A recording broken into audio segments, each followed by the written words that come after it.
আজ সেনাবাহিনী জুন থেকে আছে যখন আমার খুব খুশি লাগতেছে। শুধু আমার না, আমাদের পাড়ার লোকবাসীরাও তো সব ভালো লাগতেছে। আমার দীর্ঘদিন আমাদের পাড়াতে স্কুল নাই।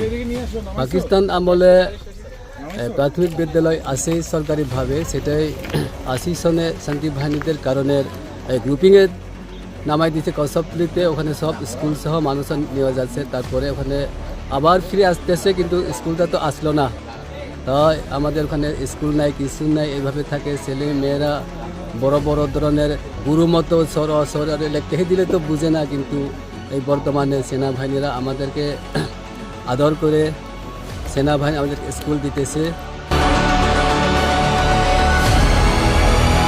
আপনি আজকে কষ্ট করতেছেন, আপনাদের পরের প্রজন্ম কি করবে এটা চিন্তা করতে হবে। এখন শিক্ষা ছাড়া কোনো উপায় নেই।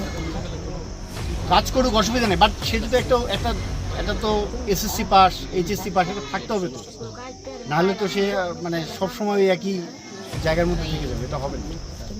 বুঝতে পারছেন? আর শিক্ষা পাইলে সে দেখবেন যে আরো ভালো ভালো বুদ্ধি শুদ্ধি মাথায় চলে আসবে, তারা অনেক কাজ করতে হবে। ঠিক আছে?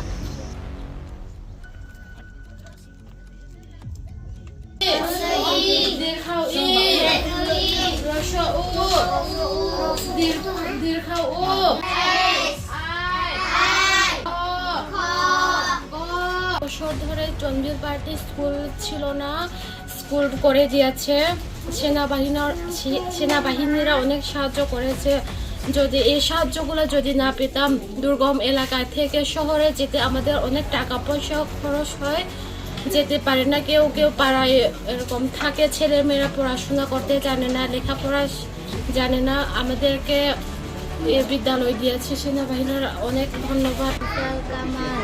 গাঙের পানি চল চলায়, ফুকন চুনা কল কলায়, গাঙের ইলিশ মাছ বনে দেখে ফুকন মনি আয় দেখে যা মাছ। আর লেখাপড়া করার সময় অনেক দূরে লেখাপড়া করি, আর আমার লেখাপড়ার শেষ না, তারপরেও বিয়ে হয়ে কি সেনাবাহিনী স্কুল দিচ্ছেন পাড়াতে। আমার এখানে ছেলে মেয়ে পড়তে পারেন, অনেক ভালো।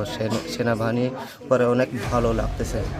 যদি ব্যবসা বাণিজ্যের কোনো সমস্যা হয় আমাকে জানাবেন। ব্যবসা বাণিজ্য, এই যে ইনি ক্যাম্প কমান্ডার আছে লংলাই পাড়া, যদি কোনো ব্যবসা বাণিজ্যের সমস্যা হয় যে স্যার এখানে সমস্যা হচ্ছে, ওখানে আমি বলে দেবো আপনাদের আলাদাভাবে আপনাদের পাঠাতে হবে। কেন এই পাড়াটা অনেক দূরে, আপনাদের মধ্যে তারাসা খাও গেছে, আপনাদের অনেক কষ্ট হয়, নামতে হয় আবার উঠতে হয়। ঠিক আছে? উত্তর সীমান্তের দিকে সবচেয়ে দুর্গম একটি পাড়া হচ্ছে চুয়ানবিল পাড়া, যেটির অবস্থান বান্দরবান সদরের রোয়াংছড়ি উপজেলা এবং রাঙ্গামাটির বিলাইছড়ি উপজেলার সীমান্তবর্তী একটি এলাকার মধ্যে। খুবই দুর্গম একটি জায়গা হওয়ার কারণে এখানে শিক্ষার যে মৌলিক চাহিদা সেটা থেকে এখানকার এই পাড়ার শিশু কিশোররা বঞ্চিত হচ্ছিল।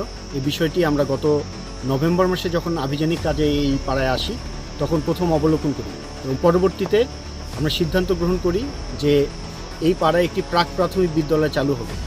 পরবর্তীতে বান্দরবান রিজিয়ন সদর দপ্তরের সার্বিক পৃষ্ঠপোষকতা এবং অত্র জোনের সার্বিক তত্ত্বাবধানে এই স্কুলটি স্থাপন করা হয়।